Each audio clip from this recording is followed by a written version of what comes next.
Okay, so I want to talk a little bit about time under tension and what that actually looks like. So I'm not just saying it, I'm actually showing you how that works, okay? So a lot of people when I was younger used to tell me, the older boys used to tell me in the gym, Matt, you don't need to lift as much weight. And then to that I used to say, come on man, I'm stronger than you.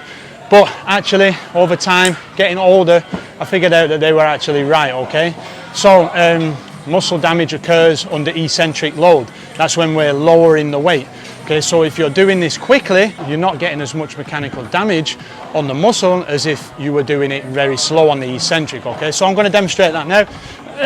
So, two different ways completely to lift this. And you see a lot of people in the gym, they put a lot of weight on, and boom, bounce it off the chest, boom.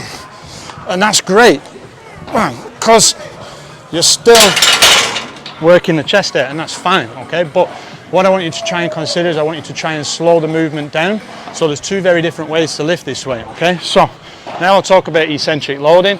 We're going to lift exactly the same weight, but we're going to do it nice and slow on the way down. A little pause at the bottom, fast on the way up. Nice and slow on the way down, pause, fast on the way up. Nice and slow on the way down, pause, fast on the way up. Nice and slow on the way down, fast on the way up, okay? As you can see, there's two very different ways that I'm lifting the weight there.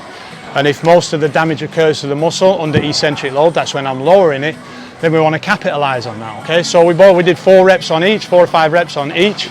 You can tell, actually you can tell just from how much out of breath I am right now, that the second set was way harder, okay? So don't show me that you can push 130 kilos and you can bounce it off your chest and you can do 6 reps really fast.